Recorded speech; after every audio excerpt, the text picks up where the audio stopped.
नमस्कार। आप देख रहे हैं बिहार प्राइम 24, बिहार की आवाज, देश दुनिया की पहचान। बिहार में चुनावी रणभूमि सज चुकी है। नारों की गूंज है, वादों की बारिश है।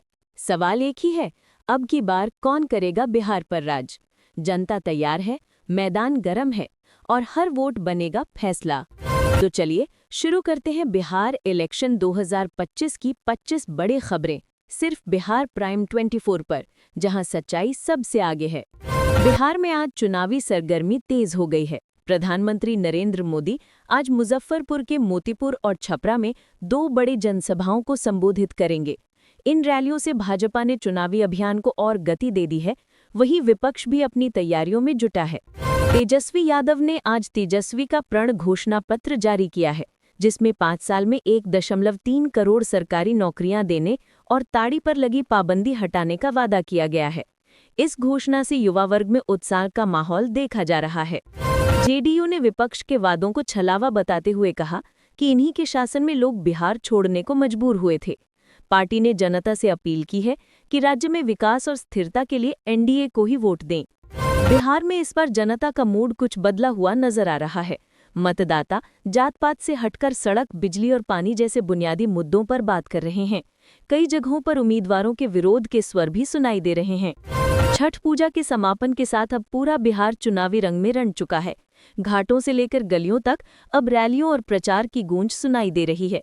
राजनीतिक दलों ने आस्था के इस माहौल को अपनी रणनीति से जोड़ लिया है। धनबाद में ज्वेलरी चोरी की योजना बना रहे बिहार के 4 अपराधी गिरफ्तार किए गए हैं। पुलिस ने उनके पास से हथियार और नक्शे बरामद किए हैं। एसपी ने कहा, चुनाव के समय अपराध पर पूरी नजर रखी जा रही है। पटना नगर निगम ने चुनाव से पहले सड़कों की मरम्मत का अभियान तेज कर दिया है।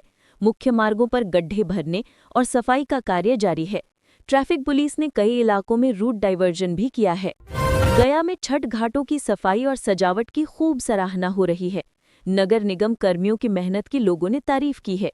प्रशासन ने अगले साल और बेहतर व्यवस्था का भरोसा दिलाया है।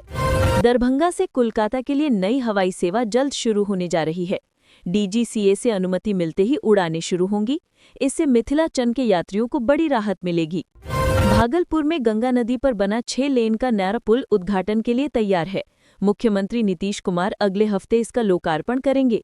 इस पुल से भागलपुर से पटना की दूरी लगभग 45 मिनट घट जाएगी। समस्तीपुर में अवैध शराब के खिलाफ एक्साइज टीम ने बड़ी कार्रवाई की है। ट्रक में छिपाकर लाई जा रही शराब जब्त की गई और 3 तस्कर गिरफ्तार किए गए हैं। छापेमारी अभियान जारी है। छपरा में महिला पुलिस ने हमर बेटी हमर गर्व अभियान की शुरुआत की है। इसके तहत लड़कियों को आत्मरक्षा प्रशिक्षण दिया जा रहा है। स्कूलों और कॉलेजों में भी ये अभियान चलाया जाएगा। औरंगाबाद में कम बारिश के कारण किसान धान की फसल को लेकर चिंतित हैं। सरकार ने सिंचाई के लिए सब्सिडी और डीजल अनुदान बढ़ाने का ऐलान किया है। किसानों ने मुआवजे की मांग की है। सासाराम में सड़क हादसे में 3 लोगों की मौत हो गई और 2 घायल हैं।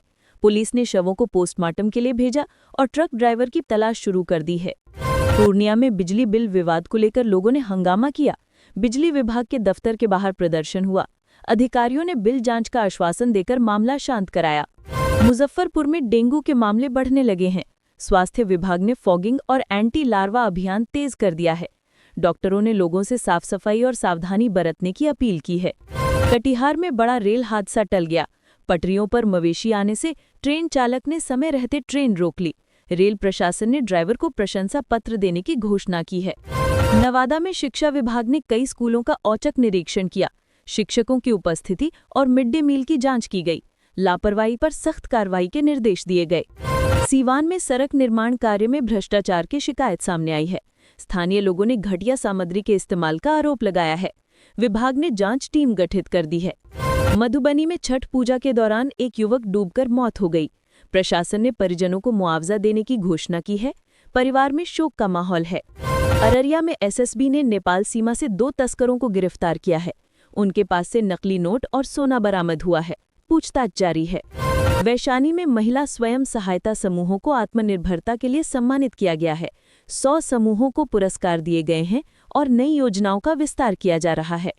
बेतिया में बाढ़ नियंत्रण कार्य की समीक्षा बैठक हुई। डीएम ने अधिकारियों को सभी नालों और बांधों की सफाई जल्द पूरी करने का निर्देश दिया है। कैमूर में छात्रों ने पर्यावरण संरक्षण अभियान चलाया। हरियाली से खुशहाली संदेश के साथ 10,000 पौधे लगाने का लक्ष्य रखा गया है। प्रशासन ने इसे सामूहिक प्रयास बताया है। नालंदा में पर्यटन को बढ़ावा देने के लिए स्मार्ट टूरिज्म प्रोजेक्ट शुरू किया गया है। राजगीर, पावापुरी और नालंदा में विदेशी पर्यटकों के लिए नई सुविधाएं तैयार की जा रही हैं। तो ये थी बिहार की आज की 25 बड़ी खबरें। ऐसी ही सटीक और ताज़ा अपडेट्स के लिए जुड़े रहिए बिहार प्राइम 24 के साथ। लाइक, शेयर, कमेंट और सब्सक्राइब करना ना भूलें। जय बिहार।